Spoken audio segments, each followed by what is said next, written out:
주님 맑은 빛 싸워 두면 지니 나의 모든 것다 변했네. 지금 내가 주 앞에 온전케 되는 주의 공부를 의지함일세. 나의 모든 것 변화보다 은비로 가서 받았네. 하나님은 나의 구원 되시오니 내게 정죄함 없겠네. 사랑하는 미랄교회 성도 여러분, 오늘 1월 10일 날 화요일 날 아침입니다. 이 아침에도 아침 일찍 일어나서 준비하시고 또 출근하고 하루 종일 또 열심히 일하실 성도님들에게 하나님의 도우심과 돌보심, 은혜와 은총이 함께 하시기를 축원합니다. 오늘 말씀은 변화되기 위해서 먼저 무엇부터 해야 될 것이냐 하는 것을 같이 한번 생각해 보려고 합니다. 우리가 어디를 가려고 한다면, 또 예를 들면 어떤 사람이 저한테 전화해 가지고요, 목사님이세요? 미랄교회 목사님이세요? 라고 물어보면서, 혹시 제가 그 미랄교회를 가고 싶은데 어떻게 가면 됩니까? 라고 이렇게 물어본다면 제가 거꾸로 물어보겠죠. 지금 어디 계십니까? 라고 물어보겠죠.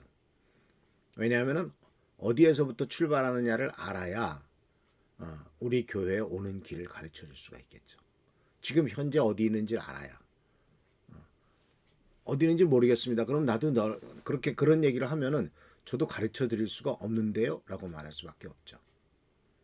제가 어디에 있습니다 라고 하는 것을 파악하는 것은 내가 가는 길을 알기 위해서, 그 목적지를 가기 위해서도 내가 지금 어디에서 내가 지금 출발하고 있고 내 상황이 어떻다라는 것을 우리가 알아야 되기 때문에 그렇죠. 그래서 우리 그 올바른 자기 인식, 자기를 아는 일이 굉장히 중요한데, 문제는 뭐냐면은 그것이 굉장히 고통스러운 일이거든요.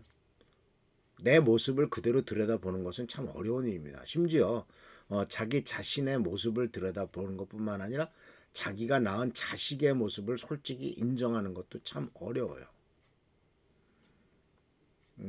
그래서 우리들 자신을 직면하는 일, 또 우리 가정의 모든 문제를 직면하는 일은 사실 출발점이거든요. 근데 존 헨리 뉴맨이라고 하는 분이 이런 말을 했습니다. 소위 그리스도인이라고 말하면서 자신을 정확히 알려는 노력 없이 살아가는 사람들이 너무 많다. 자신의 심령을 살피고 본성을 이해해야만 하나님의 의미를 알 수가 있다.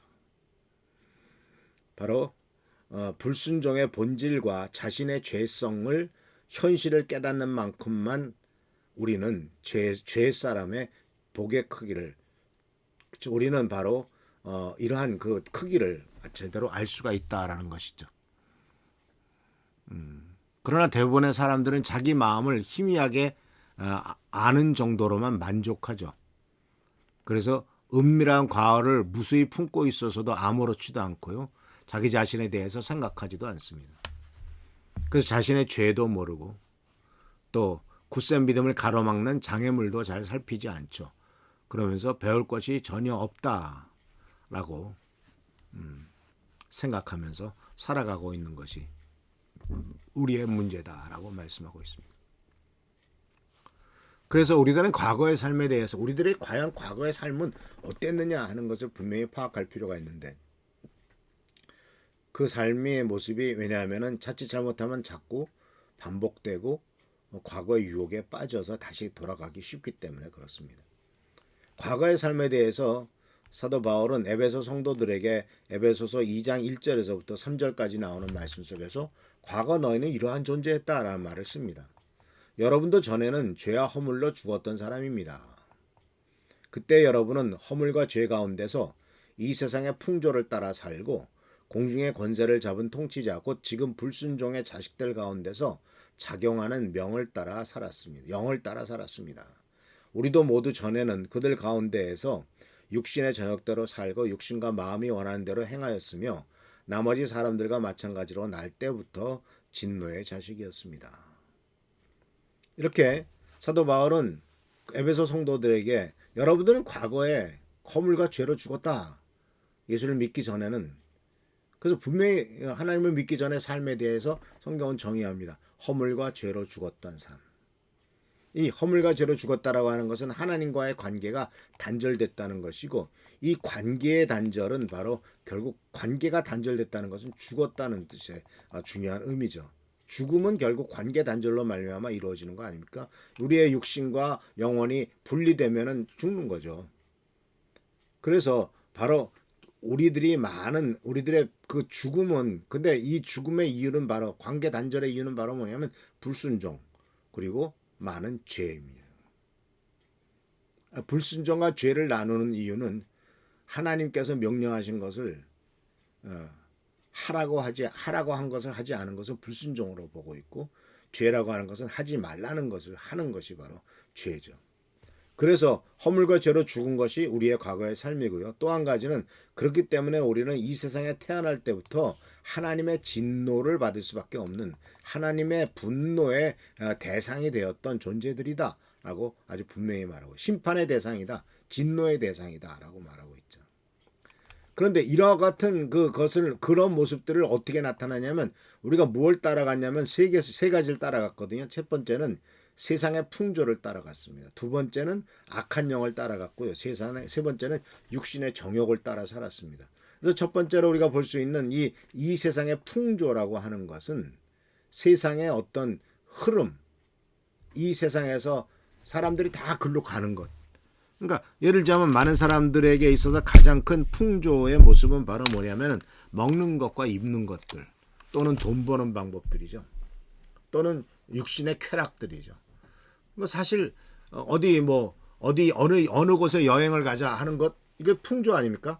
지금은 이제 우리나라에서 그래도 외국 같은 기분 느끼고, 또는 좀 남방 같은 그것을 느끼는 곳이, 장소가 있죠. 제주도입니다. 그래서 이 제주도에 많은 사람이 가요. 그리고 이 제주도 가는 것이 일종의 하나의 풍조예요. 다 그러고 다니니까. 그리고 그런 것에 또 우리가 다 그 풍조에 편승을 합니다. 기꺼이 갑니다. 그래서 가서 바가지 쓰기도 하고, 어려운 일을 당해도 역시 제주도에 많이 놀러 가요. 이 세상 풍조 중에 하나예요. 그런데 그 풍조들의 특징은 우리가 알다시피, 무엇을 먹을까, 어떤 게 맛있다, 그런 거 쫓아가죠. 어떤 옷이 멋있다 그러면, 유명한 사람이 누가 옷 하나 입고 나오면 그것 품절됩니다. 금방. 그러니까 이게 풍조라는 거예요. 그래, 우리들은 그거 쉽게 따라가. 누가 입었다, 누가 먹었다, 누가 샀다. 그거 그냥 따라가는 거죠. 풍조죠. 근데 대부분 아까 말씀드렸다시피 먹을 것, 입을 것, 볼 것, 즐길 것이 다 풍조입니다. 근데 안타깝게도 어떤 정신적인 풍조라든가 건강한 풍조라든가 이런 것들은 별로 따라가지 않아요. 책을 많이 읽는다든가, 또는 믿음을 가는다든가, 또는 정직하고 바르게 산다든가, 이런 풍조는 별로 사람들이 좋아하지 않아요. 세상 풍조가 그렇습니다. 그래서 세상 풍조를 요한일서 2장 16절에서 아주 잘 말씀하고 있죠. 우리가 잘 알다시피 세상에 있는 모든 것은 바로 육체의 정욕과 욕망과 눈의 욕망과 세상 살림살이에 대한 자랑입니다. 이런 모든 것들은 하나님 아버지에게서 온 것이 아니고 이 세상에서 온 것이고 세상의 가치관이기 때문에 그렇습니다. 하고 사도 요한은 얘기를 하고 있죠.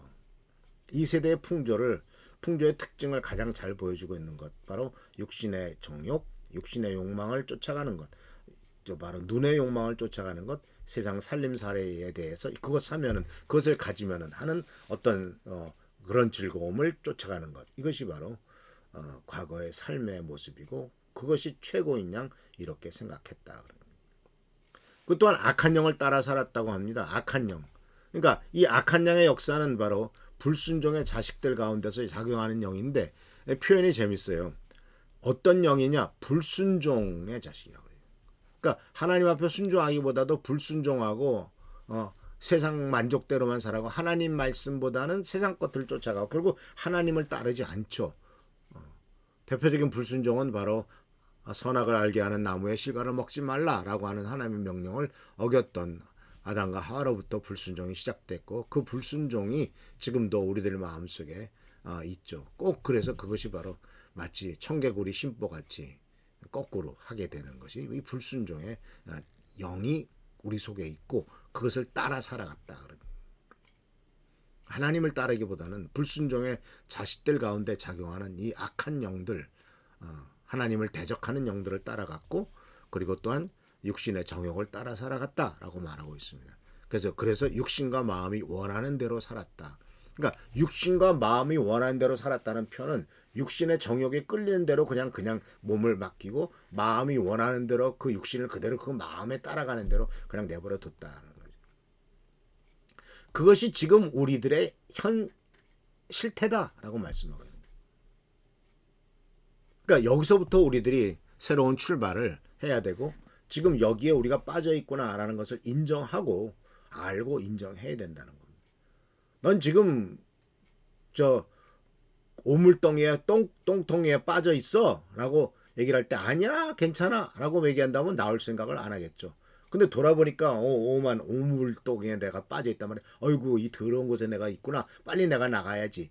자기가 그곳에 있다는 것을 인식하고 이것이 얼마나 더럽다는 것을 인식해야 거기서부터 나온다니. 그러니까 우리가 살고 있는 이 세상이 사실은 하나님 나라의 가치관에 따라서 살기보다는 온갖 오물덩어리, 세상의 육신의 정욕, 안목의 정욕, 세상의 즐거움을 쫓아가는 오물덩어리 안에 내가 살고 있구나 하는 것을 인식하고 깨달았을 때 아이고 여기서 계속 있다가는 하나님의 심판을 받고 멸망당하겠구나 라는 것을 깨닫고 이제 나와야 되는 거죠. 안타깝게도 롯이라고 하는 아브라함의 조카는 그곳에서 나오지 못하죠. 소돔과 고모라에서 천사가 가가지고 나가라고 말하는데도 못 나가요. 그러니까 심판 내리기 직전에 성경에 뭐라고 되어 있습니까? 천사가 롯의 아내와 두 딸의 손을 붙잡고 소돔 섬 밖으로 끌어냈다라고 말합니다. 한 손에 하나씩 붙잡고 나온 겁니다. 근데 그 결과는 우리가 알다시피 손을 잡고 천사가 끌고 나왔어도 끝은 참 비참하게 끝나죠. 왜? 자발적으로 나온 것이 아니거든요. 아브라함은 들어가지도 않았습니다. 소돔 안으로. 근데 롯은 자발적으로 들어갔습니다. 그래서 하나님께서 아브라함을 생각해서 롯을 구원하려고 하신데도 롯은 나오기를 싫어했고 머뭇머뭇했고 결국 천사들이 끄집어냈지만 과거의 삶을 즐거서 돌이켜보고 그것에 정말 벗어나려고 하지 않았던 롯의 아내는 뒤돌아보다가 죽었고 롯의 두 딸도 참 그 결과는 참 끔찍하게 된 것을 우리는 발견할 수 있습니다. 그래서 우리는 스스로 자기 자신의 위치가 어떻다 하는 것을 깨닫고 자기 자신의 결과가 어떻다는 것을 깨닫고 이대로 살지는 않겠다라고 하는 결단이 필요하다라는 것을 꼭 기억하시는 우리 귀한 성도님들 되시길 바랍니다. 그래서 바로 철로역정에 나오는 주인공처럼 내가 이곳에 있으면 결국 망하고 말겠구나. 이 성을 떠나야 되겠다. 라고 결단을 내려서 이 성을 떠나는 장망성을 떠나서 하나님 나라로 향해 가는 우리 귀한 성도님들 되시길 축원합니다. 기도하겠습니다. 오늘도 하나님께서 함께 하신 은혜를 감사드립니다. 우리가 이 세상에 육신을 들고 살아가고 있지만 그러나 우리가 바라보아야 될 것은 이 세상이 아니라 하나님 나라의 천국이라는 것을 우리는 압니다. 간절히 간구하고 깨놓은 사는 성도님들에게 천국에 대한 소망을 주시고 이 소망 가운데 매일매일 살아가도록 인도하여 주옵소서. 이 세상은 금방 지나갈 것이고 하나님의 심판의 불과 함께 다 불타버릴 것이오니 아버지 하나님이 영원하지 않다는 사실을 우리가 절대로 잊지 않도록 하시고 항상 하나님 나라에 대한 가치관으로서 살아가는 우리 모두가 되도록 인도하여 주옵소서. 오늘도 함께하여 주옵시고 축복하시고 채워주시기를 간절히 바라옵고 예수 그리스도의 이름으로 감사하며 간절히 기도하옵나이다. 아멘. 오늘도 하나님의 사랑과 은총 가운데 승리하는 여러분 되시길 바랍니다. 한조 선생님과 또 우리 최성기 장로님 또 장로님들 또 많은 성도들을 위해서 열심히 기도하시는 여러분 되기를 축원합니다. 할렐루야 축복합니다.